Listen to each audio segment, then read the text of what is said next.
Hello friends, అందరికీ నమస్కారం. Telugu live story వింటున్న ప్రతి ఒక్కరికి థ్యాంక్ యూ సో మచ్. అలాగే విశ్వానికి కృతజ్ఞతలు. ఈ భూ ప్రపంచంలో ఎన్నో జీవులకి సహజంగానే ప్రకృతి యొక్క నియమాలు అవగతమవుతాయి. వాటికి కావాల్సిన ప్రతిదీ ముందుగానే గ్రహించి ముందుకు వెళ్ళడం జరుగుతుంది. తుఫాన్ సూచనలు, భూ ప్రకంపనలు, వర్షం రాబోయే అన్నవాళ్ళు ఇలా ఒక్కొక్కటిగా ప్రతిదీ వాటి స్థాయిని బట్టి గ్రహించి సమయానుకూలంగా జీవించడం నేర్చుకున్నాయి. అవి కేవలం ఆహారం కోసం మాత్రమే పోరాటం చేస్తున్నాయి. అంతే తప్ప వాటికి ఇంకేం అవసరం లేదు. వాటి సంతానం వృద్ధి అనేది సహజం. కానీ కేవలం మానవునికి అంటే వెన్నముక్క నీటరుగా ఉన్న జీవికి ఆహారం అనేది సహజం. తన ఉనికిని మరిచి ఆహారం కోసం తప్పించడం మూర్ఖత్వమే అవుతుంది.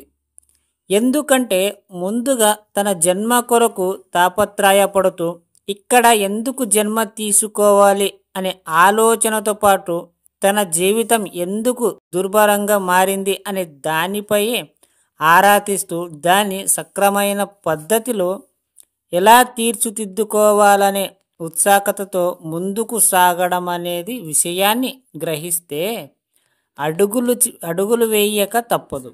ఎందుకంటే కేవలం ఉన్నతంగా ఐశ్వర్యవంతంగా డబ్బు సంపాదతో కూడి జీవించడం అనేది మనకు మాత్రమే విశ్వం ఇచ్చిన గొప్ప ఆలోచన.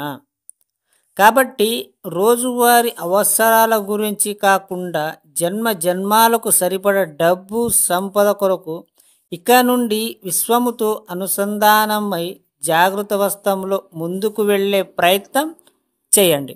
మీకు నెలకు 10, 20 వేలు, 30 వేలు ఇంతే జీతంతో పనిచేస్తున్నప్పుడు మీకు కేవలం అది మాత్రమే ఆలోచిస్తే, కేవలం నీ జీవితం సరిపడేంత డబ్బుకు మాత్రమే మీరు ఆలోచిస్తున్నప్పుడు మీరు కష్టాల పాలు అవుతారు. డబ్బులది చాలా ఇబ్బంది ఉంటుంది. అలా కాకుండా మీరు ఎక్కడున్నా సరే డబ్బు ఎక్కువ ఉండాలి, ప్లస్ మీరు చనిపోయినా కూడా తరతరాలుగా బతికేంత డబ్బు ఆస్తి ఉండాలి అనే కోరికతో మీరు ముందు అడుగు వేస్తే అప్పుడు ఖచ్చితంగా మీరు అనుకున్నది కోరిక రీచ్ అవుతారు. అర్థమైందా? మీరు నెలకు 10-15 వేల జీతం కోసం పోరాడే బదులు మీరు సొంతంగా ఆలోచించి ఏదో ఒకటి స్కిల్ నేర్చుకొని ఈ విశ్వాన్ని నమ్ముకొని ఒక 40 డేస్ 50 డేస్ మెడిటేషన్ చేయి. తర్వాత నీకు ఒకటి అవగాహన అవుతుంది, ఇది నిజమా కాదా అనేది. మీ మీద మీరు నమ్మకం పెట్టుకొని ఒక రెగ్యులర్గా 1 మంత్ 2 మంత్ 3 మంత్ కంటిన్యూగా చేయండి.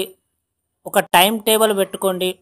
ఆ పని ఖచ్చితంగా చేసినప్పుడు మీకు సక్సెస్ వస్తుంది. అర్థమైందా ఫ్రెండ్స్? ఈ స్టోరీ విన్న ప్రతి ఒక్కరికి థ్యాంక్ యూ సో మచ్. అలాగే విశ్వానికి కృతజ్ఞతలు.